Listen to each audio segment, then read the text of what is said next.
Chapter 20, The Villa. Again, the scene changes. Our readers must accompany us once more to the villa in the neighborhood of Upper Clapton. It was the evening of the day on which was perpetrated the dreadful deed related in the preceding chapter. The curtains were drawn over the dining room windows, a cheerful fire burned in the grate, and a lamp placed in the middle of the table diffused a pleasant and mellowed light around.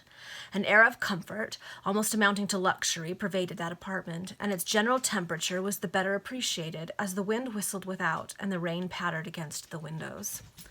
At the table, on which stood a dessert of delicious fruits, conserves, cakes, and wines, sat Walter Sidney and George Montague. No, George is a bad guy. They had now been acquainted nearly 3 months, and during that period they had met often. Montague had, however, seldom called at the villa, save when expressly invited by his friend Stevens. Still, upon those occasions, he and Walter were frequently alone for some time together. Thus, while Stevens was examining in the economy of the stables, or superintending improvements in the garden, Montague and that mysterious lady in man's attire were thrown upon their own resources to entertain each other. The reader cannot be surprised if an attachment sprung up between them. So far as that lovely young woman was concerned, we can vouch that her predilection towards George Montague was the sincere and pure sentiment of a generous and affectionate heart, and a whole lot of ignorance about who George Montague really was. How worthy of such a passion his own feelings on the subject might have been must appear hereafter. Oh, guys, we're going to learn some things. The masculine attire and habits which the lady had assumed had not destroyed the fine and endearing characteristics of her woman's heart. She was at first struck by Montague's handsome person, then his varied conversation delighted her, and as he soon exerted all his powers to render himself agreeable to the heroine of the villa, it was not long before he completely won her heart. The peculiarity of her position had taught her, and necessarily so, to exercise an almost complete command over the expression of her feelings. Thus, though an explanation had taken place between herself and Montague, and a mutual avowal of affection made, Stevens remained without a suspicion upon the subject. No! Now she's keeping secrets from Stevens, although he's keeping secrets from her too, so... On the evening when we again introduce our readers to the villa, Montague was there by the express desire of Mr. Stevens, but this latter individual had been detained by a particular business elsewhere. Walter, for so we must continue to call that mysterious being, and Montague had therefore dined tete-a-tete, and they were now enjoying together the 2 or 3 pleasant hours which succeed the most important meal of the day. The plans of the lovers will be comprehended by means of the ensuing conversation better than if dryly detailed in our own narrative style. Another fortnight, 2 short weeks only, said the lady, and the end of this deception will have arrived. Yes, another fortnight, echoed Montague, and everything will then be favorable to our wishes, the 26th of November. My poor brother, were he alive, would be of an age on the 25th, observed the lady mournfully. Aha, we're starting to figure things out. Of course, precisely, said Montague. On the 26th, as I was saying, Stephen's plans will be realized and you will be worth £10,000. Oh, it is not so much for the money that I shall welcome that day, but chiefly because it will be the last on which I will be doomed to wear this detestable disguise. And shall not I be supremely happy to leave this land with you, to call you my own dear beloved wife, and to bear you away to the sunny climes of the south of Europe, where we may live in peace, happiness, and tranquility to the end of our days? He made the same promise to Diana. Remember, he talked about marriage, and then changed his mind when it didn't suit him anymore. What a charming, what a delicious picture, said the lady, her bosom heaving with pleasurable emotions beneath the tight frock which confined it. But oh, if the plans of Mr. Stevens should fail, and that they might fail, I am well assured, for he has often said to me, pray be circumspect, Walter, you know not how much depends upon your discretion. Those plans will not, cannot fail, cried Montague emphatically. He has told me all, and everything is so well arranged, so admirably provided for. He has told you everything, said the lady reproachfully, and he has told me nothing. That should tell you something, Walter. Ina? I don't know what to call her. Walter. And that's the only name we have. "And I dare not enlighten you," said Montague. "Oh, I would not hear the secret from your lips. I have a confidence the most blind, the most devoted in Mr. Stevens, and I feel convinced that he must have sound reason for keeping me thus in the dark with reference to the principal motives of the deception which I am sustaining. I know, moreover, at least he has declared most solemnly to me, and I believe his word, that no portion of his plan militates against honor and integrity. He is compelled to meet intrigue with intrigue, but all his proceedings were justifiable. There can be no loss of character, no danger from the laws of the country. In all this I am satisfied, because a man who has done so much for me and my poor deceased mother would not lead me astray, nor involve me either in disgrace or peril." I don't know, he's making you dress as a guy and isn't telling you why. It just seems suspicious to me. "You are right," said Montague. "Stevens is incapable of deceiving you. And more than all that I have just said," continued Walter, "I am aware that there is an immense fortune at stake, and that, should the plans of Mr. Stevens fully succeed, I shall receive £10,000 as a means of comfortable subsistence for the remainder of my life.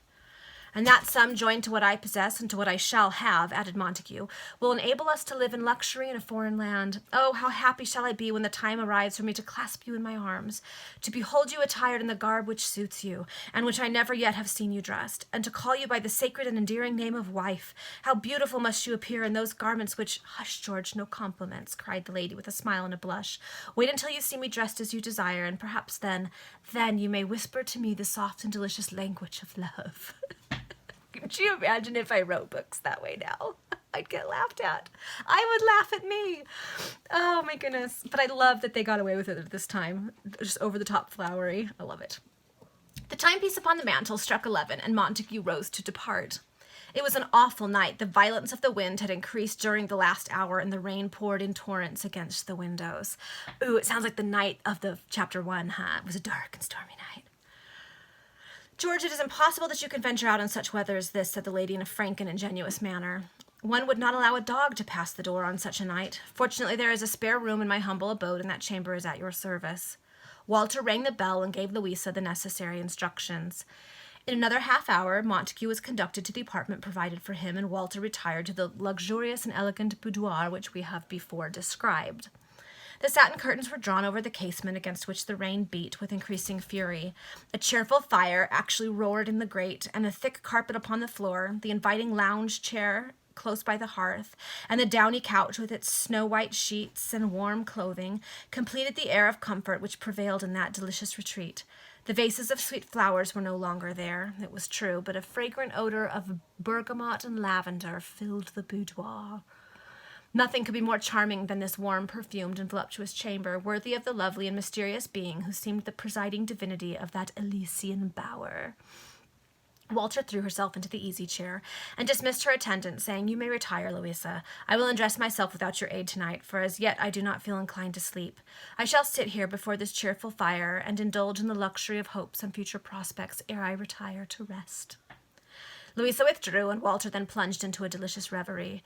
The approaching emancipation from the thraldom of an assumed sex, her affection for George Montague, and the anticipated possession of an ample fortune to guard against the future, were golden visions not the less dazzling for being waking ones. Half an hour had passed away in this manner when a strange noise startled Walter in the midst of her meditations. Oh no! Are they coming to break into the house like the Bill and Dick said they were going to? No! She thought that she heard a shutter close violently and a pane of glass smashed to pieces almost at the same moment. Alarm was for an instant depicted upon her countenance. She then smiled, and, ashamed of the evanescent fear to which she had yielded, said to herself, "It must be one of the shutters of the dining-room or parlor downstairs that has blown open." Taking the lamp in her hand, she issued from the boudoir and hastily descended the stairs leading to the ground floor.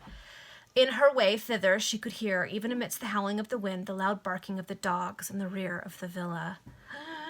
The hall, as she crossed it, struck piercing cold after the genial warmth of the boudoir which she had just left.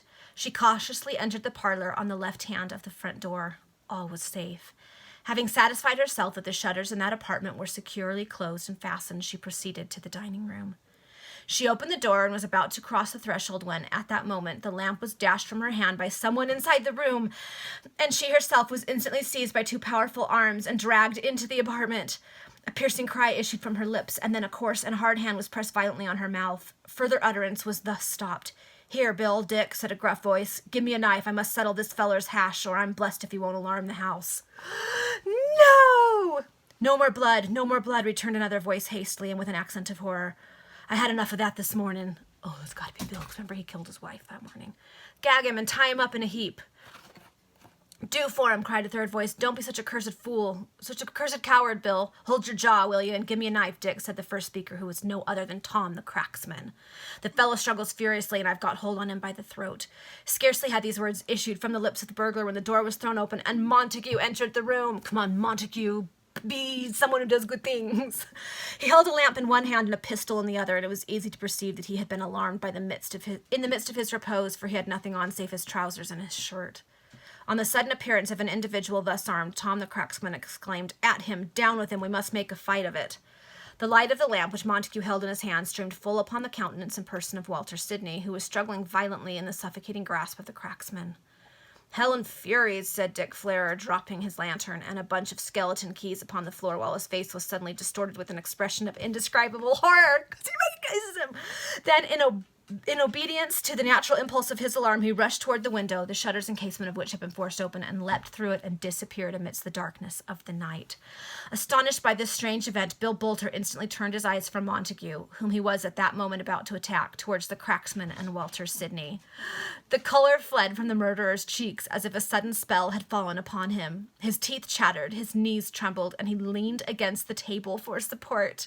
There was the identical being whom 4 years and 5 months before they had hurled down the trap-door of the old house in Chick Lane, and who, that had ever met that fate as yet, had survived to tell the tale.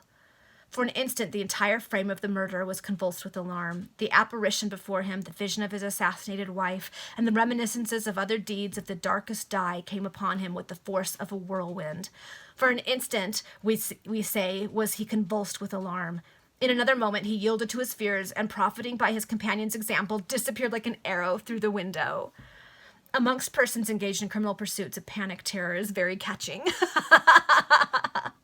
The cracksman, formidable and daring as he was, suddenly experienced an unknown and vague fear when he perceived the horror and unassumed alarm which had taken possession of his comrades. He loosened his grasp on his intended victim. Walter made a last desperate effort and released himself from the burglar's power. "Approach me and I will blow your brains out," cried Montague, pointing his pistol at the cracksman. Scarcely were these words uttered when the burglar darted forward, dashed the lamp from the hands of Montague, and effected his escape by the window. Montague rushed to the casement and snapped the pistol after him. The weapon only flashed in the pan. Montague closed the window and fastened the shutters. He then called Walter by name, and receiving no answer, groped his way in the dark towards the door.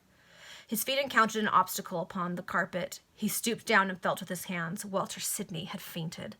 Scarcely 2 minutes had elapsed since Montague had entered the room, for the confusion and flight of the burglars had not occupied near so much time to enact as to describe. It's so true, it happens all the time. The entire scene had moreover passed without any noise calculated to disturb the household. There were consequently no servants at hand to afford Walter the succor which he required. For a moment Montague hesitated what course to pursue, but after one instant's reflection he took her in his arms and carried her up into her own boudoir. That's the end of the chapter. They came to rob, and we knew it was Walter. We knew it was. But then when they saw Walter, because thankfully Walter hadn't changed out of his Walter clothes yet, they were like, "It's Walter. He's supposed to be in the murder hole." And it scared him off. Okay, but I'm worried because Walter fell in love with George, and George is a bad guy. Okay, we'll find out what happens tomorrow in chapter 21.